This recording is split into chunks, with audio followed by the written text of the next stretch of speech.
नमस्कार मंडळी, मी अलंकार मोरे आपल्या सर्वांचं नवीन एका व्हिडिओमध्ये स्वागत करतो. तर आज आपण आलेलो आहोत संभाजीनगरला. संभाजीनगरला येण्याचं मेन कारण म्हणजे की ज्या नावानं आज महाराष्ट्रभर संपूर्ण चर्चा केली, सांडू मिस्त्री तळेगाव, त्यांच्या आपण प्रकाराची मुलाखत घेणार आहोत. त्यांचा स्वतःचा छकड बनवायचा कारखाना या नाशिकी रिंगी बनवते ती, तसेच सातारी छकडी पण बनवते ती. तर त्याची संपूर्ण माहिती आपण देणार आहोत. त्याचबरोबर बैलांची सुद्धा आपण मुलाखत घेणार आहोत, बैलांचा प्रवास सुद्धा दाखवणार आहोत. आज मोठं मैदान म्हटलं की सम्राटचं राजाचं नाव निघतंय. तर आपण संपूर्ण मुलाखतीच्या दरम्यान संपूर्ण माहितीचा आढावा घेऊयात. आज संपूर्ण महाराष्ट्रातून त्यांना फोन येतात. नमस्कार मिस्त्री, पहिल्यांदा आपला परिचय करून द्या. माझं नाव इरफान सांडू मिस्त्री तळेगाव, तालुका फुलंब्री, जिल्हा संभाजीनगर. मी म्हणजे आमची चौथी पिढी. माझे वडिलापासून अगोदर 2 जण करत होते, नंतर वडील करायला लागले, मग आम्ही करायला लागलो, आता आमचे मुलं पण करायला लागले. नाशिक रिंगी ऑल महाराष्ट्रात कुठं पण फेमस आहे. त्याच्यानंतर मी अगोदर आत्ता एक 8 दिवसापूर्वी उर्मिलाताई यांना एक रिंगी पाठविली. तिथं ती रिंगी म्हणजे बरेच जणांना ती आवडली, कारण तिचं वजन वेट कमी आहे, 25 किलोचं वजन फक्त. टायरा तिला टुपलेस टायर आहे. हे टायर असे म्हणजे माती जर असली, मैदानात माती असली का ते मैदानात फसून चालत नाही, वरल्यावर चालतात. त्या साईडची जी रिंगी ती वजनदार आहे, त्याच्यामुळे आपली रिंगी थोडं फेमस झाली तिकडं, हलक्या असल्यामुळं. तिकडच्या रिंगीचं वेट 60-65 किलो किंवा 45 किलो असं काहीतरी आहे वाटतं.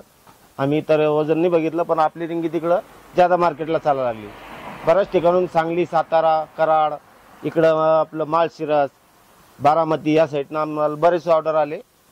आता मी आतापर्यंत 10-12 रिंग्या पण दिल्या तिकडं. बरेच आता 7-8 रिंग्या परत द्यायच्या तिकडं. तर काय सांगाल, आज संपूर्ण महाराष्ट्रभर जे काही नाव झालं तुमचं, आज राजा आणि सम्राटमुळे नाव झालं. काय सांगाल, आज या बैलगाडी शर्यतीमुळे आज आपला उदरनिर्वाह एकदम चांगल्या पद्धतीने चालू झाला. तर मला सांगा की जी मागणी म्हणजे सम्राट आणि राजा गाठाव पाळायला याच्या अगोदर आपल्याला होती, त्याच्यात आणि आत्ताच्यात काय फरक जाणवतो? लय मोठा फरक झाला, कारण आमच्या साईडला सेकंड काटा असतो. सेकंड काट्यामध्ये इकडं काय 21,000, 31,000 किंवा 51,000 असे बक्षीस असतात. परंतु तिकडं गेल्यामुळं त्यांनी समजा 2-3 मैदान 5-5 लाखाचे मारले, काही 1.5 लाख 2 लाख असे मैदान मारले. परत इकडं त्यांना तळ जास्त असल्यामुळं त्यांच्यात पिकअप, गाडीचं पिकअप इकडं पण जादा होता आणि तिकडं पण जादाचे. आणि त्यांच्या अगोदर सम्राट राजा अगोदर देवाबाई पाळाचा. पण देवाबाई काही कारणास्तव त्याच्या मांडीला थोडं काहीतरी शिराचा प्रॉब्लेम आला. तो 1 महिन्यानं आपल्या घरीचे समजा गोठ्यालाची. आता एमटीएम चांगला झाला तो. आता पुढच्या मैदानाला तो मैदानात दिसत. तर मला ह्याची माहिती द्या थोडीशी. नाशिकी छकडा आणि सातारी छकडा रिंगीत काय फरक आहे दोन्हीत? ज्याच्यात फरक असा आहे, आमच्या साईडला सेकंड काटा असतो, त्यात नाशिक रिंगी चालती किंवा जोडतांगी असते आमच्याकडे, त्याच्यात नाशिक रिंगी. आणि जी सातारा रिंगी आहे तुमच्याकडे 7 बैलांचं हे असतं, 7 गाड्यांचा खेळ, त्याच्यात ही रिंगी त्याच्यात फेमस आहे. म्हणजे आमची रिंगी अशी, तिचं वेट कमी आहे, 24 ते 25 किलोच वेट आहे तिच्यात. आणि जे कराड साईडला जी रिंगी भेटती त्याच्यात 40-45 किंवा 50 किलो वेट आहे. आमची हलकी असल्यामुळं, ही रिंगी हलकी असल्यामुळे त्याला ज्यादा मागणी आहे तिकडून. कराड साईड, सांगली, सातारा त्या साईडला ज्यादा मागणी आहे. आपण बघू शकतो की ह्याचं टायर एक वेगळ्या प्रकारचा आहे, म्हणजे ही ट्यूबलेस टायर आहे. तिकडे येते तिथे रबरचे टायर असतात. ह्याचं काय वेगळं पण सांगा? वेगळं पण असं आहे, हे टायर जे आहे ना, हे मातीत असं गडून चालत नाही, हे मातीच्या वरूनच चालतं. आणि जे तुमच्या साईडचे जे असते ना टायर, ते मातीत रुतून चालते असे, ते डायरेक्ट रबर टायर असते.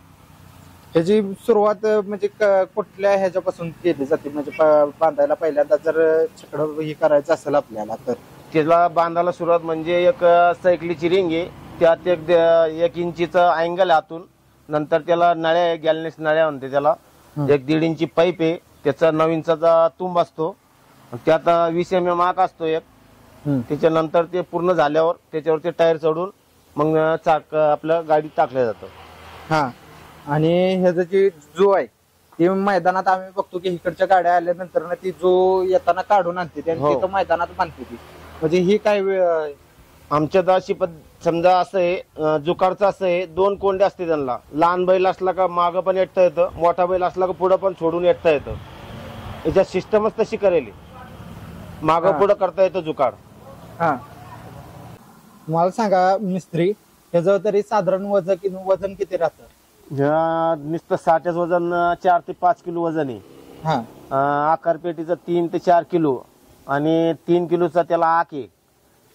एक वरून ते अँगल ते आपलं येळू असते ना, ते भरीव येळू आहे, त्याला 3 आणि 5 येळू आहे.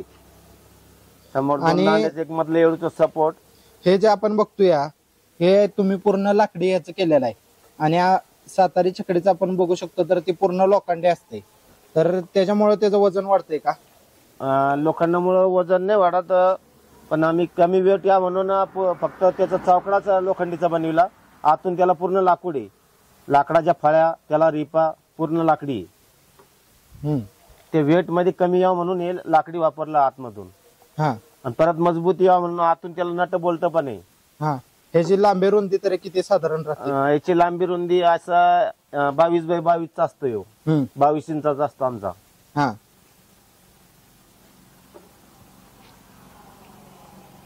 टोटल ह्याचं वजन तरी किती होतं?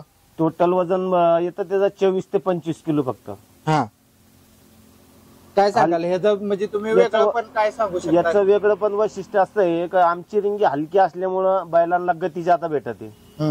ज्यादा वजनावालीला म्हणजे ताकद लावा पडते, हलकी असल्यामुळे ती बैल ज्यादा गती घेते.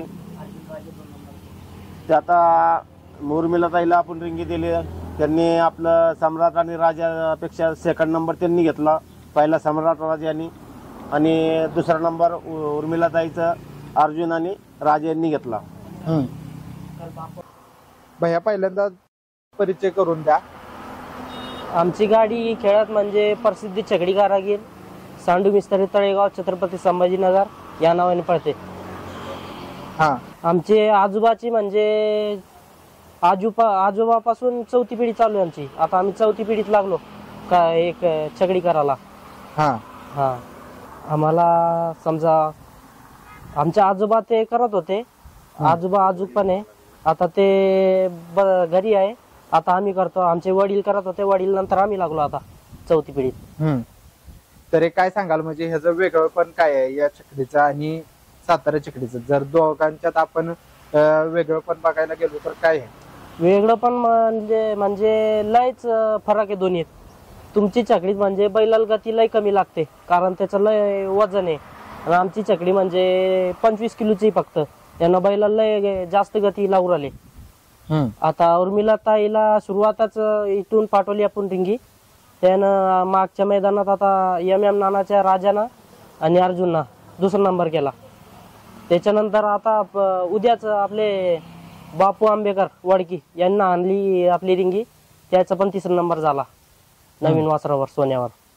आपला जू राहतो आपली छकडीला, या जुवाची लांबी म्हणजे 5 फूट असते. आपला जू म्हणजे लय हलका आहे, तिकडले जू लय जाड असतात ना. हे कुठल्या लाकडाचं आहे तरी काय? हे आपल्या रामकाठचं असते, बिना काट्याची सरळ त्या लाकडाच राहतो, लय चिकट राहतोय, कुठं पण धडकलं मोडत नाही, काय नाही.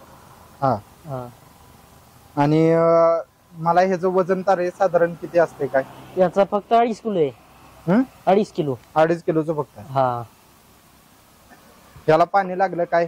काही फरक नाही पडत. आपली पॉलिश असते ना, याला उडपीन पॉलिश मारतो आपण. एक दिवस समजा 1 महिना पण पाणी पण पडेल राहिलं, चिटा त्याच्यात जाणार नाही. ही त्याची खासियत आहे मंडळी. याला पाणी जरी लागलं, काय जरी झालं तरी याला काहीच होत नाही. आपले बैल समजा पुढं थांबाला कुठे ठिकाणी जागा कमी असते, बैल वडाला कुठं जागा जास्त असते, कुठं समजा जागा कमी राहिली ना, पुढं झाडाला त्याला धडकतात. समजा बैल ड्रायव्हर गिवार पडला, मागून गाडी आली ड्रायव्हर सोडून देतो बैल. म्हणजे कुठं धडकलं बी पहिल्याला काही त्रास नाही मोडाचा, त्याचं मुळात नाही. खूप खूप धन्यवाद. आपण वारसा महाराष्ट्राच्या चॅनलला वेळ दिल्याबद्दल मी आपला खूप खूप आभारी आहे. आणि मंडळी, जर तुम्ही चॅनलला सबस्क्राईब केलं नसेल तर चॅनलला सबस्क्राईब करून घ्या, म्हणजे अजून आपण नवीन नवीन व्हिडिओ आणूयात. ही आजची आपली व्हिडिओ आहे ती ही संभाजीनगर तळेगाव मधून आहे. दादा, आपला एकदा परिचय करून द्या आणि संपूर्ण मोबाईल नंबर माहिती, पत्ता सगळं सांगा, जेणेकरून बरं जर महाराष्ट्रातल्या कुठल्याही कानाकोपऱ्यातनं कोणाला काही नाशिक रिंगी किंवा सातारा छकडं पाहिजे असेल तर ते तुम्हाला कॉन्टॅक्ट करू शकतील. माझं नाव इरफान सांडू मिस्त्री तळेगाव, तालुका फुलंब्री, जिल्हा संभाजीनगर. माझा मोबाईल नंबर आहे 9765 68 91 52. दुसरा नंबर आहे 96 23 76 33 31. माझ्या ऑल महाराष्ट्रात कुठं पण नंबर आहे. कोणाला संपर्क जर साधायचा असेल तर या नंबरला कॉन्टॅक्ट करायचं. रिजनेबल रेट लावू, असं काही हे नाही. लांबचं जर असलं तर एकदम रिजनेबल रेटनं आपण ती रिंगी देऊ त्यांना. वारसा महाराष्ट्राचा या यूट्यूब चॅनलला लाईक, शेअर आणि सबस्क्राईब करा आणि बेल आयकॉनची घंटा तेवढी दाबायला विसरू नका. धन्यवाद.